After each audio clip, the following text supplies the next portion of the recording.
안녕하세요. 오늘도 사연살롱을 찾아주셔서 감사합니다.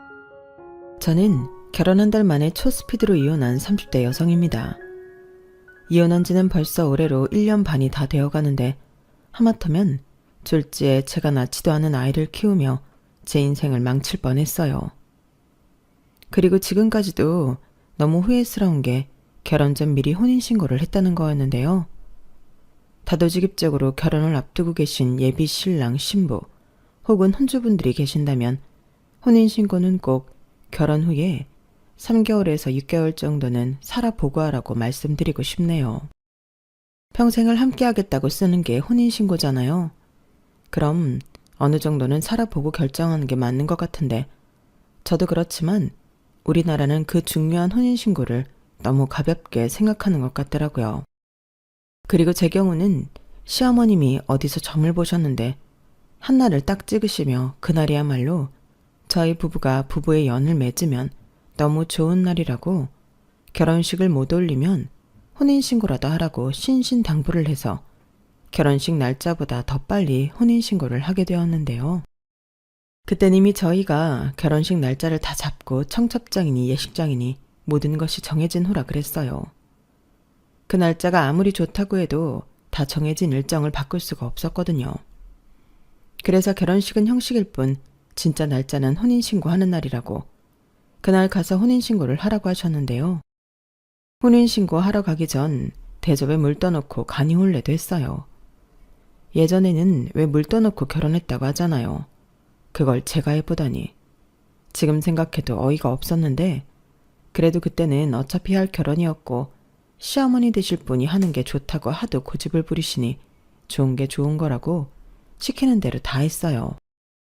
뭐 크게 어려운 일이 아니라 결정하는데 힘들지도 않았고요. 하지만 이게 제 발목을 잡을 거라는 건 그때 당시 생각지 못했는데요. 그렇게 남편과 결혼식을 올리고 신혼여행을 다녀왔을 때 저는 충격적인 얘기를 듣게 되었어요. 저랑 남편은 동갑내기 친구로 처음 인연이 시작되었어요. 그래서 친구일 때부터 남편에게 3살 위 형이 있다는 걸 알게 되었는데요. 그 형이라는 사람이 몇 번 보지 않았지만 진짜 굉장한 사람이었어요. 뭐가 그렇게 굉장하냐면 외모가 굉장했죠. 누가 봐도 연예인을 해야 하는 그런 외모였는데요.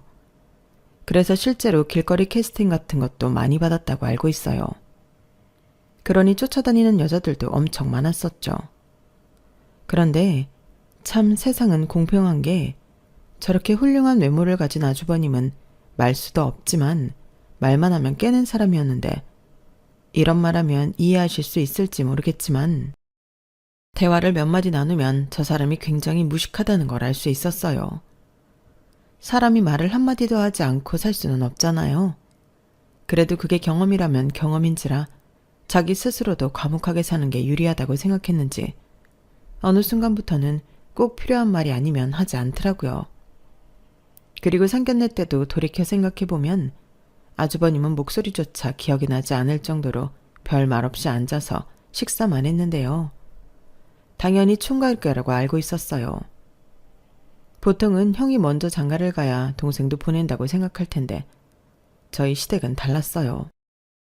그런 게 뭐가 중요하냐고 짝이 있는 놈이 먼저 가는 게 맞다고 하셨는데요.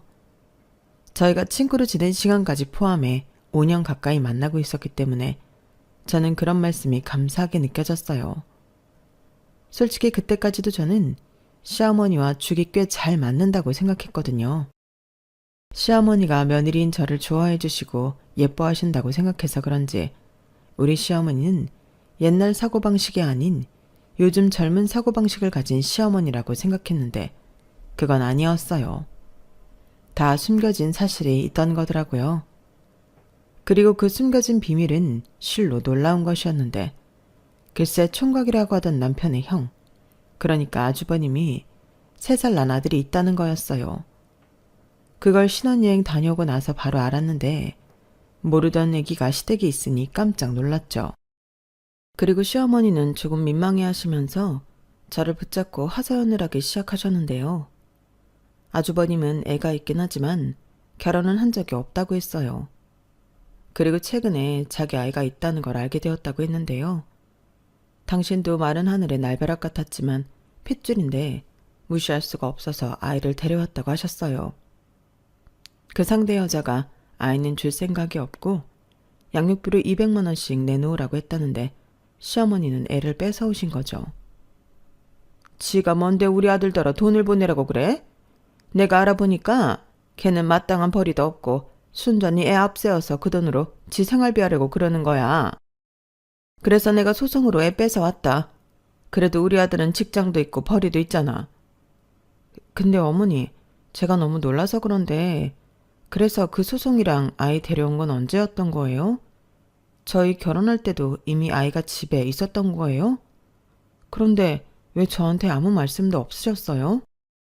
아니 막말로 우리 승현이가 지우기 자식도 아니고 굳이 이야기해서 여러모로 복잡하게 만들 필요가 없잖아.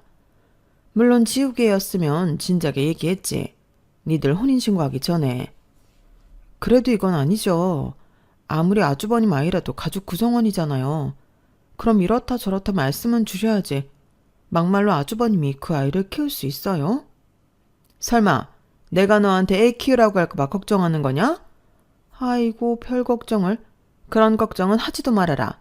당연히 내가 키우지. 내 핏줄인데. 그리고 너도 자식 낳아보면 알겠지만 아무리 나이를 먹어도 자식은 자식이야. 아직 장가도 못 간 우리 아들 애 때문에 발목 잡히게 할 수는 없잖아. 나는 이 애 우리 호적에 올려서 막둥이를 키울 생각이다. 네? 막둥이요? 저는 시어머니의 말에 깜짝 놀랐어요. 그때 당시만 해도 시어머니가 늦게 결혼한 편이라 내일 모레면 60을 바라보고 계셨는데 그 나이에 늦둥이라니 말도 안 되는 일이라고 생각했어요.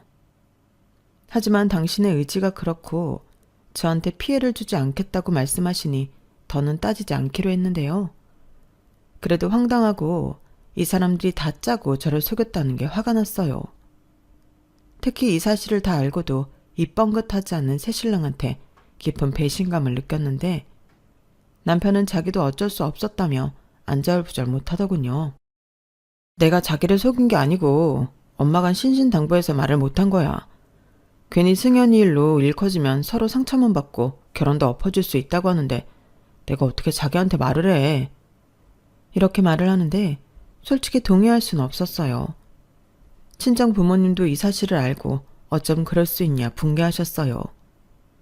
그리고 분명 힘들면 며느리인 저한테 의지할 텐데 이제 와서 결혼을 물을 수도 없으니 제대로 확실하게 약속을 받아놓으라고 하셨는데요. 시어머니에게 이 사실을 이야기하자 저한테 너는 뭘 또 쓸데없이 쪼르르 친정에 그런 얘기를 하니? 너 시집 왔어. 이제부터 너는 니네 친정 식구가 아니라 우리 식구라고. 그런데 그런 얘기를 해서 우리 체면을 깎으면 어떡하니? 하며 서운해하셨는데 그러면서 약간 화가 난 모습으로 어딘가에서 종이를 꺼내와 휘갈겨 쓰듯 조카를 저한테 부탁하지 않는다는 서약서를 적어주셨어요. 됐니? 가족끼리 어려울 땐 도울 수도 있는 건데 너 그러는 거 아니야. 작은 엄마도 엄만데 저 어린 게 짠하지도 않니? 오히려 내가 괜찮다고 해도 어머니 언제든지 힘드시면 말씀하세요. 저도 할 수 있는 한 도울게요. 이렇게 나와야 정상이지. 좌우간 요즘 젊은 애들 정없고 무섭다. 어머니 저도 제가 이렇게 갑자기 알게 된 거 아니면 이렇게 하지 않아요. 결혼하고 신혼여행 다녀왔는데 떡하니 그동안 몰랐던 조카가 있었잖아요. 그렇다고 아주버님이 적극적으로 키우신다는 것도 아니고 어머니가 키우신다고 하니 저도 확실한 약속은 받아야 안심을 하고 결혼 생활을 할 수 있죠. 그래, 그래서 네가 원하는 대로 서약서 써줬잖아. 그리고 나중에 너도 애 낳을 텐데 네 애 나한테 부탁할 생각은 절대로 하지 마라. 시어머니는 너무너무 서운하다며 그날 저에게 밥도 차려주지 않으셨어요. 뭐 솔직히 안 차려주셔도 괜찮은데 넣어줄 밥 없으니까 용건 끝났으면 가 라고 화를 내시며 쫓아내시니 그건 저도 서운하더라고요. 그리고 꼭 자기 부모한테 그렇게 했어야 했냐며 싫은 소리를 하는 남편의 말을 듣고 내가 왜 나쁜 사람이 돼야 하나 짜증이 났는데요. 물론 좋은 마음으로 시어머니가 원하는 그런 말을 할 수도 있어요. 하지만 사람 앞날은 아무도 모른다고 시어머니가 지금은 당신이 키운다고 하셨지만 힘에 부치고 어려우시면 언제든지 저한테 대신 좀 하라고 맡아달라고 할 수도 있다고 생각했죠. 그래서 그런 일만 미리 방지하려 했을 뿐인데 이런 제가 나쁜 걸까요?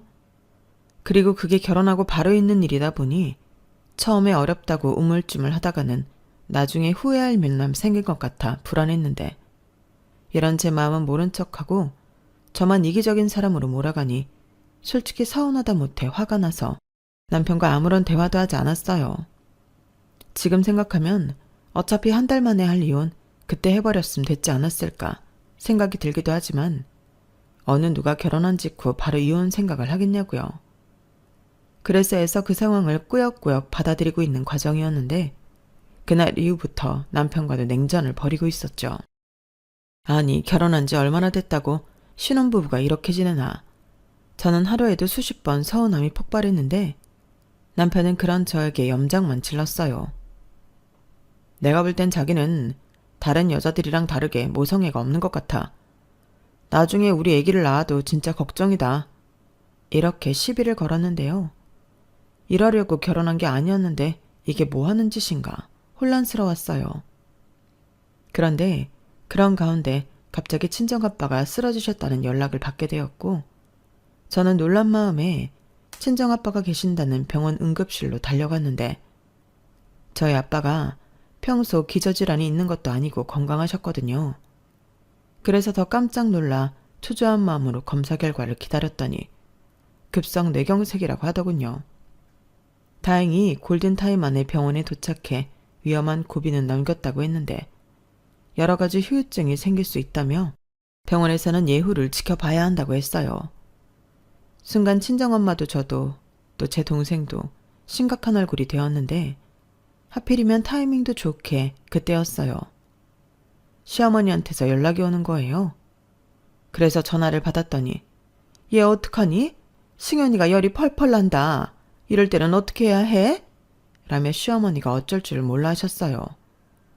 아니 제가 애를 키워본 것도 아니고 그런 상황이면 당연히 병원에 가야 하는 거 아닌가요? 그래서 당황하신 것 같은데 진정하시고 아직 소아과 진료 안 끝났을 것 같으니 병원부터 가보시라 말씀드렸는데요. 시어머니는 불같이 화를 내시며 저한테 다그치셨어요. 너도 참 매정하다. 이런 상황이면 네가 튀어와야지. 나들 어쩌라고. 이렇게 언성을 높이셨어요.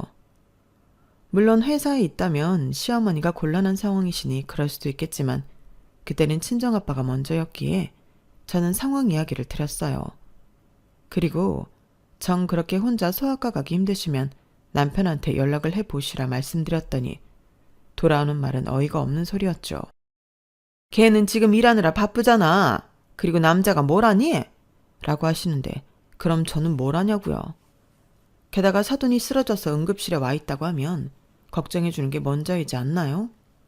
그런데 저희 시어머니는 그런 말씀은 하나도 없이 무조건 제가 와야 한다고 고집을 피우셨는데 그땐 저도 서운하다 못해 화가 나서 서약서 쓰신 거 잊었냐고 저는 친정아버지가 먼저라고 말씀드리고 전화를 끊었어요.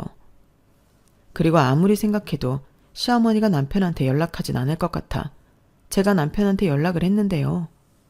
그러면서 친정아빠가 쓰러지신 것도 자연스럽게 얘기했죠.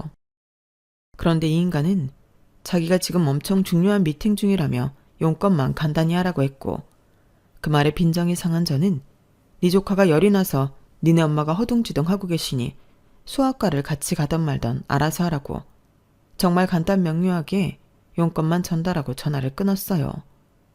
그리고 밤 9시 정도가 되었을 때 혹시 몰라 친정아빠는 병원에 입원하시고 저는 몸도 마음도 녹초가 되어 집에 돌아왔는데요. 집에 돌아오니 혼자 거실에서 라면을 먹고 있는 남편이 보였어요.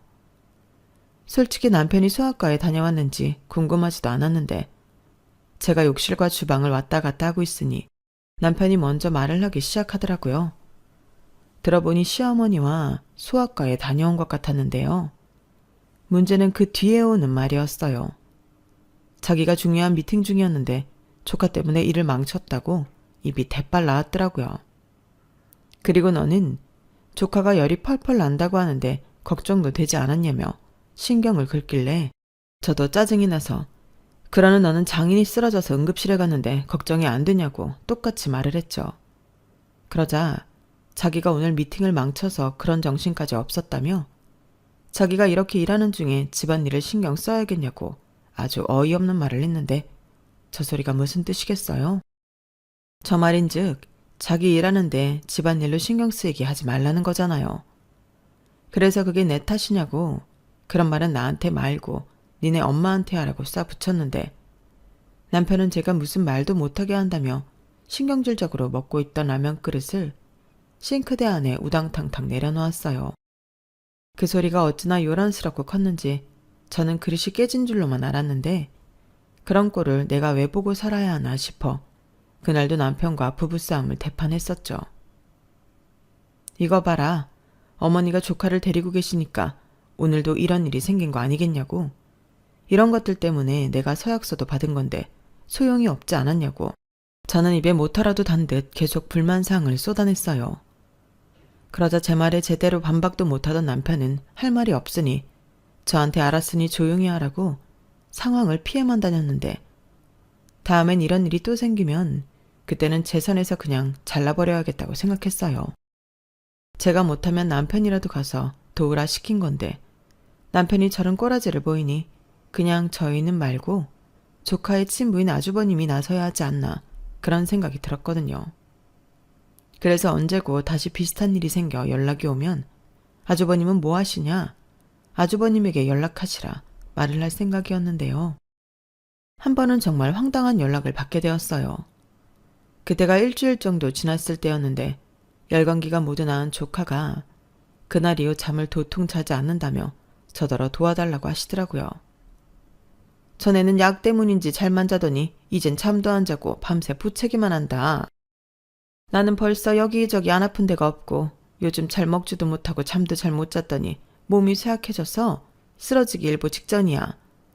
내가 서약서를 쓰긴 했다만 너 이러다 시어머니 초상 치른다. 그러지 말고 네가 회사 한 3일 정도 휴가 내고 우리 승현이 좀 데려다가 돌봐줘라. 아니 이참에 네가 키워주면 더 좋고. 네? 말도 안 돼요. 무슨 휴가를 3일 했으며 이제 와서 애를 저한테 떠미세요. 죄송하지만 다 안 될 일이고요. 당장 오늘도 급한 업무들이 많아서 그럴 여유가 없어요. 그리고 어머님 말씀대로 서약서도 쓰셨는데 이러시면 곤란하죠. 아주버님은 뭐 하시는데요? 저는 이럴까봐 서약서도 받은 건데요.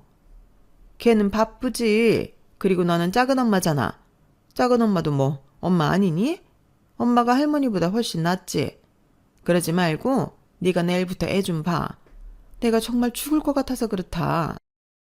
어머니, 전 그러시면 고집 피우지 마시고 그냥 승현이 엄마한테 보내요.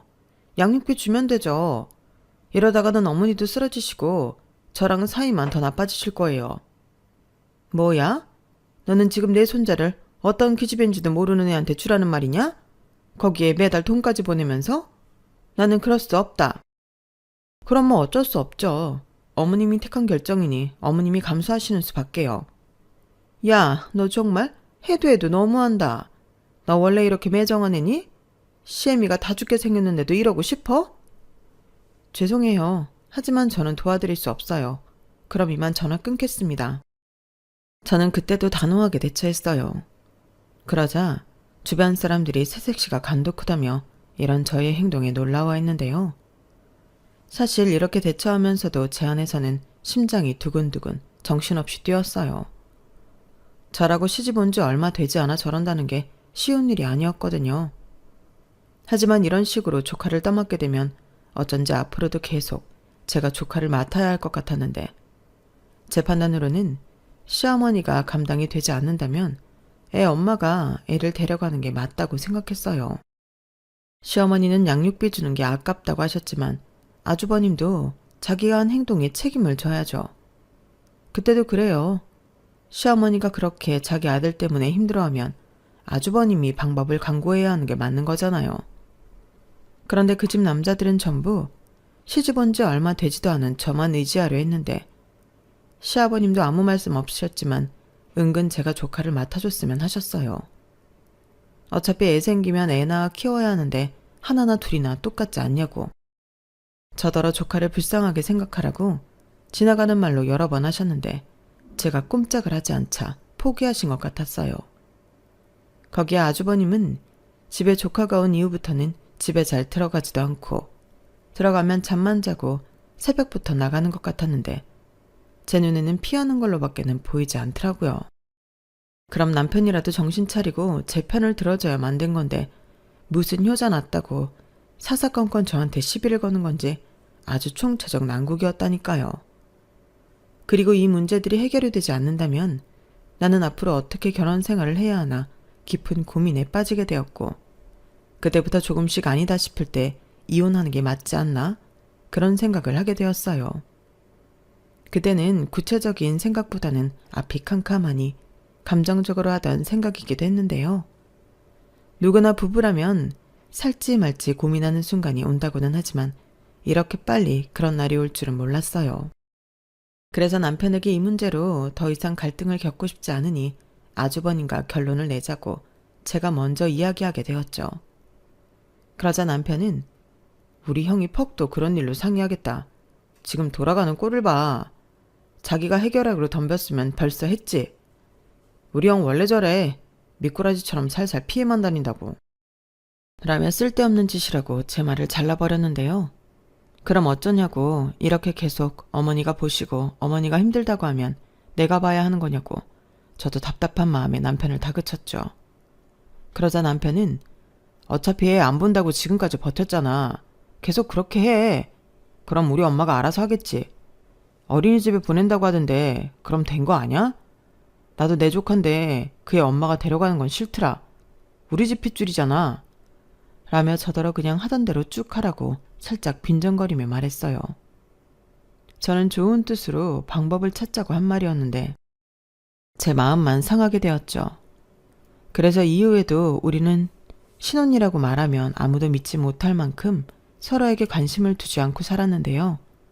그러던 어느 날 새벽 4시부터 시어머니의 전화가 울리기 시작했어요. 조카의 몸에 두드러기가 잔뜩 올라왔다며 놀라셔서 연락을 하셨더라고요. 그래서 저도 잘 모르니 일단 응급실이라도 가보시라 말씀을 드렸는데 시어머니가 다 필요 없고 저더러 와서 아이를 데리고 응급실에 다녀오라고 또 억지를 부리시더라고요. 그래서 그럴 시간이면 응급실에 한시라도 더 빨리 가서 원인을 아는 게 더 낫지 않겠냐고. 시아버님이나 아주버님 계시면 그 차 타고 빨리 가보시라. 그럼 저도 출근 전에 병원에 들려보겠다고 말씀드렸는데 시어머니는 입한국에도 남한테 미룰 생각이냐며 엄청 화를 내시더라고요. 정말 아닌 밤중에 홍두깨라고 새벽부터 날벼락을 맞은 저였는데요. 그래서 저도 목소리를 좀 높여 어머니야말로 그만 좀 하세요. 제가 애를 키워봤어요? 아니면 제가 소아과 의사예요? 왜 저만 자꾸 부르시는 건데요? 저도 애가 왜 두드러기가 나는지 몰라요. 그래서 응급실에 가시라고 저도 이따가 따라가겠다고 말씀드린 건데 뭐가 잘못됐나요? 왜 저한테만 화를 내세요?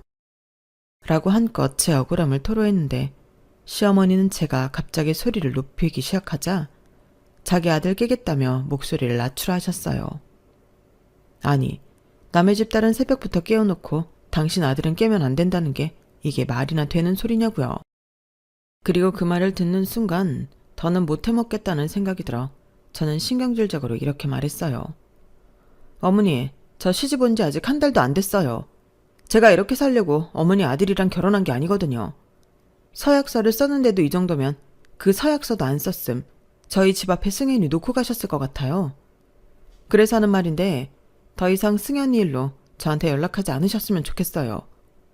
오늘 응급실을 가던 말던 그건 어머님이 알아서 하시고요. 저도 어머니 아들처럼 회사 출근해야 해서 더 잘 테니 전화하지 마세요. 뭐야? 너 간밤에 뭐 잘못 먹었냐? 너랑 우리 아들이 같아? 너는 여자잖아. 아무리 네가 회사를 다니고 우리 아들처럼 똑같이 사회생활을 한다고 해도 가정이 있는 여자는 가족을 돌보는 게 우선이야. 그러니까 잘말 말고 얼른 튀어와. 억지 좀 그만 부리세요. 저희 집에서 어머니 집까지 차로 40분이에요. 그럼 그 시간에 그냥 응급실 가는 게 애를 위해서라도 낫죠. 어머니는 왜 자꾸 뭐가 중요한지 잊어버리세요? 애 엄마가 키우는 게 싫어서 뺏어오셨으면 어머님이 다 감수하셔야 하는 거예요. 그리고 지금도 애를 먼저 생각하셨으면 저한테 이런 전화로 실랑이 하실 게 아니라 당장 애 아빠한테 응급실 가져가 하시는 게 맞다고요. 저는 저도 모르게 흥분해서 목소리가 점점 더 커졌어요. 그러자 남편도 잠에서 깨어 일어났는데 무슨 일이냐고? 남편이 말을 하자 그 목소리를 들으셨는지 시어머니가 갑자기 울기 시작하시는 거예요. 그땐 어찌나 당황스럽던지 저도 덩달아 당황해서 아무 말도 못했는데 그때를 놓칠세라 시어머니는 왜 자꾸 자기한테만 뭐라고 하냐고, 자기도 애 키우는 게 너무 오랜만이라 힘들고 무서워서 하나뿐인 며느리한테 의지하는 건데 자기 마음도 몰라준다며 완전 대성통곡을 하기 시작하셨는데요. 그러면서 네 새끼라도 이렇게 할 거냐고, 이번에는 엄마 없는 자기 장손이 불쌍하다고 혼신의 눈물 연기를 보이셨어요. 얼마나 리얼한지 이게 전화라는 게 아쉬울 정도였어요. 그런데 남편은 제가 자기 엄마한테 너무하다고 생각했는지 전화를 낚아채서 말도 없이 끊어버렸는데, 그리고는 굉장히 신경질적인 말투로 진짜 작작 좀 해라. 그냥 좀 한 번 정도는 우리 엄마가 하라는 대로 해주면 안 돼? 아니, 이 정도도 시어머니를 위하지 않을 거면 도대체 결혼을 왜 했어? 그냥 구하랑 하지. 왜 나랑 했냐고. 라며 화를 내는데, 그러게요. 제가 왜 이놈이랑 결혼을 해서 새벽 대바람부터 이딴 소리나 듣고 있는지 결혼한 걸 후회했어요. 그리고 그때부터는 진지하게 이혼을 생각하게 되었는데요. 제일 먼저 친정에 이런 제 마음을 알렸어요. 뭐 당연히 부모님은 놀라서 신중하게 생각해보라고 저를 말리기도 했는데요. 이게 신중하게 생각한다고 달라질 일이야? 어머니는 처음부터 당신이 애를 키울 생각이 없었어. 뭐? 무섭고 의지하고 싶어서 그러신다고? 그래서 한 번, 두 번 들어드리면 그땐 아마 작은엄마도 엄마니까 네가 키우라고 하시겠지. 그래서 결혼한 지 한 달도 안 됐는데 정말로 이혼한다고? 너 그거 사람들이 알면 두고두고 꼬리표처럼 너 괴롭힐 빌미야. 됐어. 그런 거 무서웠으면 이런 생각도 안 해. 나는 결심했으니까 엄마 아빠는 그렇게 알고 있어. 그리고 뭐? 우리가 더 놀랄 일이 아직 남았냐? 미안하다고. 잘 살겠다고 결혼했는데 이렇게 돼서 정말 미안해. 나야 꼬리표가 붙든 말든 상관없는데 엄마 아빠도 같이 싸잡아서 이상한 소리 듣게 될지도 모르잖아. 그걸 알면서도 이혼하겠다는 거잖아. 됐어 그럼. 네가 그 정도로 힘들다고 하는데 무슨 부귀영화를 누리겠다고. 정말 영 아니다 싶으면 얼른 정리해. 고마워. 엄마 아빠가 그렇게 말해주니까 숨통이 트이는 것 같다. 저희 친정은 제가 이혼하겠다는 결심을 전한 뒤로 분위기가 많이 가라앉았어요. 아빠는 괜찮다고 제가 힘들지 않는 게 중요하다고 하셨지만 어쩐지 엄마는 심정이 복잡한 것 같더라고요. 하지만 이미 남편과 시댁의 오만 정이 떨어진 저는 한시도 그들과 엮여있고 싶지 않았는데요. 그래서 합의 이혼 서류를 작성해 남편 앞에 내밀었죠. 그러자 이게 무슨 짓이냐며 남편이 불같이 화를 냈는데요. 저는 그 기세에 전혀 굴하지 않았어요. 이혼을 결심했을 때 남편이 이렇게 나올 거라는 걸 모르지 않았거든요. 그리고 제 예상대로 남편이 반응하자 우리 부부에게 더 이상 희망 같은 건 없겠다는 씁쓸한 생각도 따라 들었는데, 그래서 더 미련 없이 저는 제 할 말을 하게 되었어요. 내가 전에 분명히 서약서 받고 얘기했지. 근데 지켜주지 않았잖아. 결국엔 그 숨겨놓은 조카 때문에 나까지 들들 볶이고 자기랑도 신혼잼이 하나도 없이 맨날 싸우는데 이게 정상적인 결혼 생활이야? 그걸 왜 나한테 따져? 자기가 너무 빡빡하게 선 긋고 그러니까 계속 문제가 생기는 거지. 그래서 이게 전부 내 탓이라는 거야? 결혼 전부터 식구들이 짜고 날 속였잖아. 그뿐이야? 당신 어머니는 말은 안 했지만 내가 시집 오면 당신 혼자 나한테 떠밀 생각이었다고. 소설 쓰지 마. 우리 엄마가 왜 자기한테 그래? 아니, 식구끼리 좀 돕고 살면 안 돼? 아니, 사람이 왜 그렇게 매정해? 혹시 알아? 승현이가 나중에 작은엄마 고맙다고 효도할 수도 있어. 됐거든?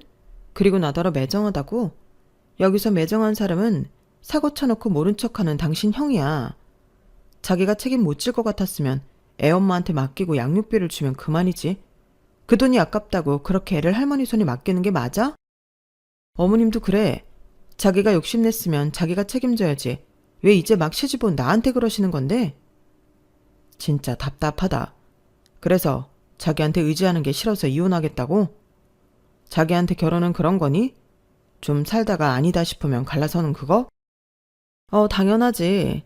결혼이라는 게 여자가 남자 집에 희생하려고 하는 거 아니잖아. 평생 사랑하는 사람이랑 행복하게 살려고 하는 게 결혼인데 내가 지금 행복해? 전에 자기가 그랬잖아. 고아랑 결혼하지 왜 자기랑 결혼했냐며. 나도 그때 정말 후회했어. 내가 왜 자기랑 결혼했니? 아무튼 나는 이혼할 생각 전혀 없으니까 이딴 서류 다시는 가져오지 마. 조카들 보기 싫어서 이혼하겠다니. 원래 너라는 여자 이것밖에 안 됐냐?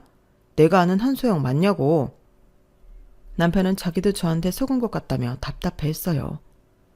아무래도 이 남자 역시 아이 키우는 걸 아주 쉽게 생각하는 그런 족속인 것 같았는데요. 제가 이혼 서류를 내밀었던 날 저녁, 정말 기가 막힌 이야기로 저를 또다시 놀라게 해주었죠. 글쎄, 자기가 생각해봤는데 제가 조카라고 생각해서 더 선을 긋는 것 같다고 하는 거예요. 그러면서 이참에 조카를 우리 아이로 입양하자고 하는데 저 인간이 드디어 돌았구나. 헛웃음이 튀어나왔죠. 그래서 올릴 거면 네 호적에만 올려라 하고 합의 이혼이 안 되면 소송을 하겠다고 했는데요. 제가 이혼 의사를 더욱 강하게 내비치니 남편은 살짝 주춤했어요. 그리고 그냥 해본 소리라며 뒤늦게 수습을 하기 시작했는데요. 이미 때는 늦어버렸죠. 그런데 이건 또 무슨 꿍꿍인지 자기가 행동으로 보여주겠다며 자기가 제 대신 당분간 시댁에 들어가 조카를 돌보겠다고 했는데 진짜 어이가 없더군요. 아이가 어느 정도 크면 시어머니도 애 보는 게 수월해지실 거고 저한테 귀찮게 연락하는 일들도 없지 않겠냐고. 그러니 이혼 소리는 이제 그만하라고 했는데요. 저는 그래도 이 인간이 저랑 헤어지고 싶지 않아 말 같지 않은 소리이긴 하나 뭔가 노력을 하는 줄 알았어요. 그런데요, 이 인간은 그런 것도 아니었어요. 자기가 시댁에 들어가 지내면 집에 생활비를 내놓을 필요가 없지 않냐고 생활비를 주지 않겠다고 하더라고요. 저는 기가 찼어요. 사실 이 이야기를 하려면 저희가 결혼할 때 이야기를 잠깐 해야 하는데요. 막상 결혼을 하려고 했을 때 남편과 제 기준이 달랐던 건지 몰라도 제 생각보다 남편이 모았다는 돈이 턱없이 적더라고요. 솔직히 무슨 이 돈으로 결혼을 하자고 하나 결혼을 미룰까도 고민했는데 남편은 결혼은 마음이 있을 때 해야 하는 거라며 안 그러면 모든 것이 흐지부지 된다고 없으면 없는 대로 시작하자고 고집을 부렸어요. 당시는 저도 남편을 많이 좋아할 때라 돈과 별개로 결혼은 하고 싶었는데요.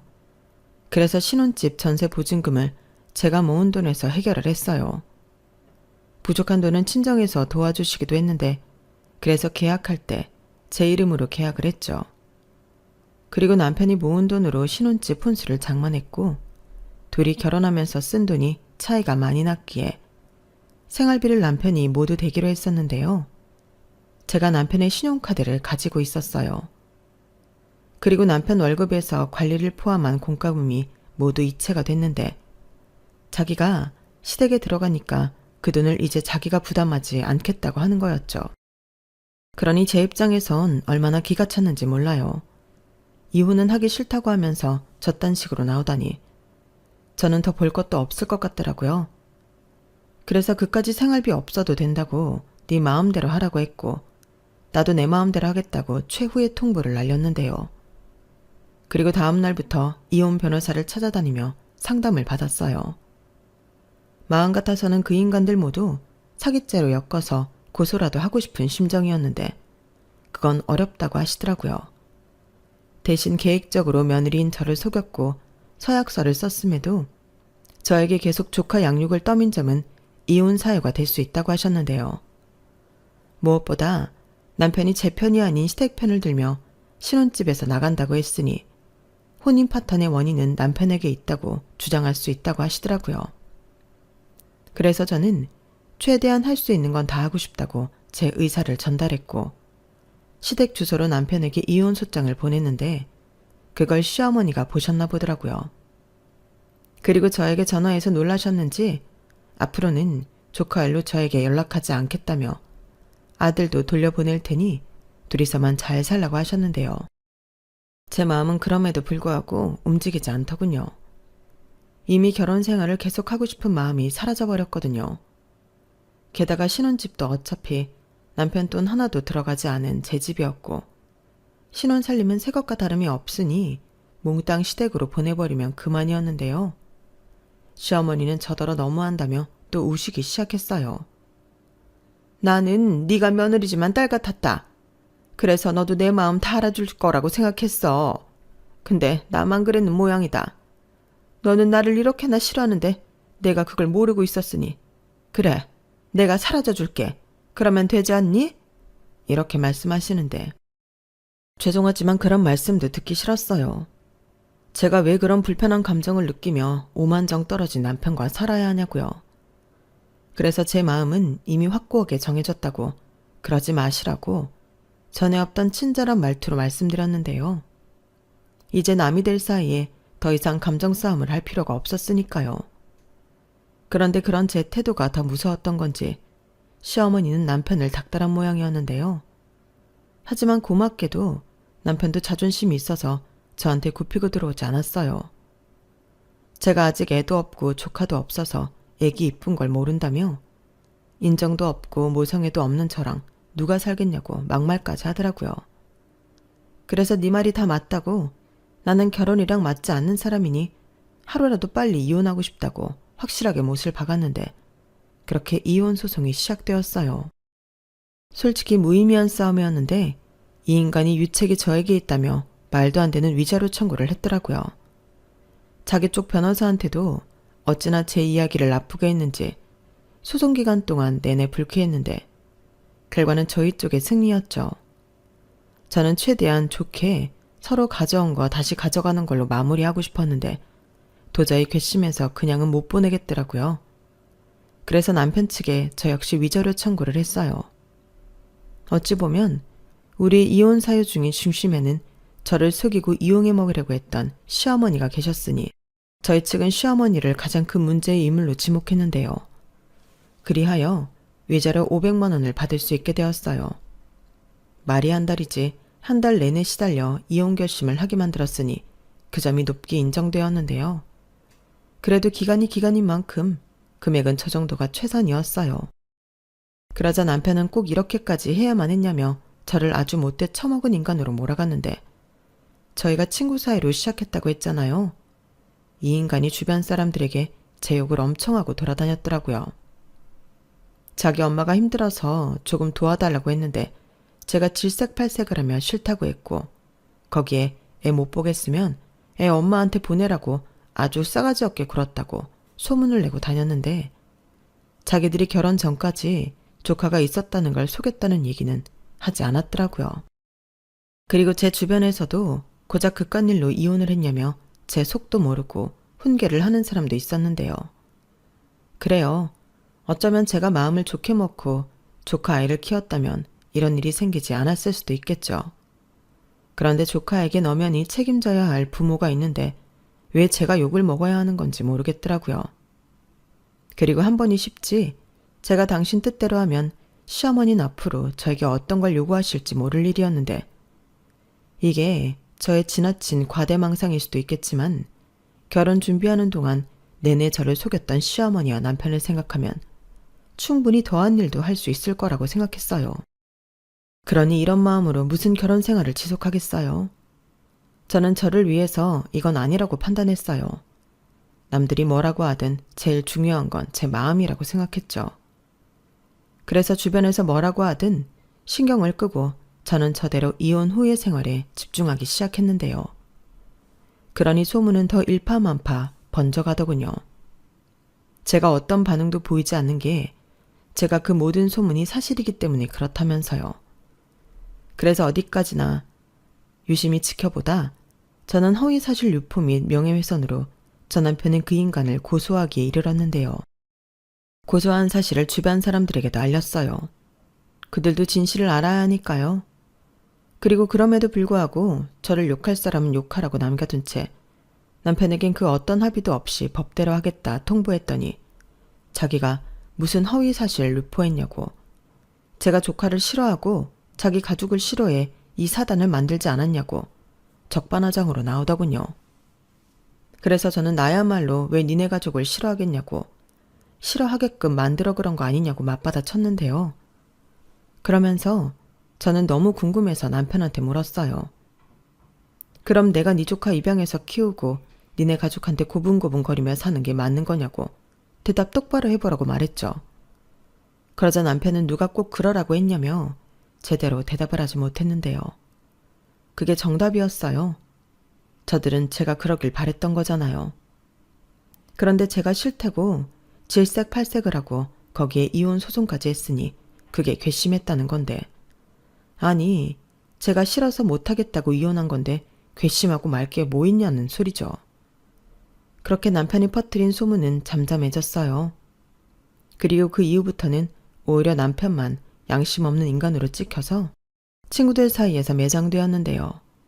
그건 뭐 자업자득이니 제가 어쩔 수 있는 게 아니었죠. 그리고 저는 아직은 계약 기간이 남아 신혼집이었던 집에서 지내고 있는데, 기간이 다 되면 그 보증금 찾아 다른 곳으로 이사 갈 예정입니다. 그래서 현재 돈도 열심히 모으고 있고요. 앞으로의 제 삶을 위해 모든 최선을 다하며 살고 싶은 마음이에요. 그리고 가끔 반갑지 않은 문자가 오기도 하는데, 결혼 후 효자 노릇을 하려고 했던 전 남편이 힘들다며 장문의 글을 보내더라고요. 딱 보면 술 먹고 쓴 글 같았는데 취중 진담이라고 그 조카 때문에 많이 힘든가 봅니다. 친부인 아주버님은 다른 여자한테 꽂혀서 집을 나갔다고 하는데, 저러다 또 어디서 애라도 덜컥 만들어 올지 모르겠어요. 그럼 그 손주 욕심 많은 아주머니와 그 뒤치다꺼리할 그 둘째 아들만 죽어날 텐데, 부디 그 이쁜 조카들 키우며 등골 휘어지게 행복하길 바랍니다. 이상 제 사연은 여기까지였어요. 여러분들도 혹시 제가 정도 없고 성급했다고 생각하시나요? 가끔은 다른 선택을 했다면 내 인생이 어땠을까, 이런 생각을 해볼 때도 있었는데요. 결과적으로 저는 제 선택을 후회하지 않습니다. 그리고 진심으로 조카였던 그 아이를 생각하면 딱하다고 생각하는데, 여기서 문제는 어른들이 조카를 위한 선택이 아닌 자기들을 위한 선택을 했다는 거예요. 그래서 그 부분을 이야기하고 아이를 키우고 싶어 했던 친모에게 아이를 돌려주는 것이 맞다고 생각했던 저였는데, 뭐 자기 핏줄이라 안 된다고 하는데 제가 무슨 힘이 있겠냐고요. 그러니 그 선택 본인들이 책임지시라 한 것뿐인데, 이런 게 이기적인 거라면 저는 그냥 욕을 먹겠습니다. 차라리 그 편이 더 나을 것 같거든요. 그렇기 때문에 저는 지금까지도 후회의 마음이 없는데요. 오지랖인 것 같긴 하지만 조카였던 그 아이만큼은 이기적인 어른들로 하여금 상처받지 않았으면 좋겠네요. 이게 그때도 지금도 변하지 않은 제 솔직한 마음인데, 아무도 알아주지 않으니 이렇게나마 제 바람을 여기에 적어봅니다. 아이는 죄가 없으니까요. 부디 권선징악처럼 벌받을 사람을 벌받고 죄 없는 사람은 행복해지길 소망하며, 지금까지 제 사연 들어주셔서 감사한 마음 전합니다. 그럼 항상 건강 잘 챙기시고 억울한 일, 속상한 일 없이 모두가 보람있고 행복한 날 되세요. 감사합니다. 여러분, 사연 댓글에 응원과 현명한 조언 부탁드려요. 좋아요와 구독은 저에게 큰 힘이 됩니다. 오늘도 좋은 일 가득하세요.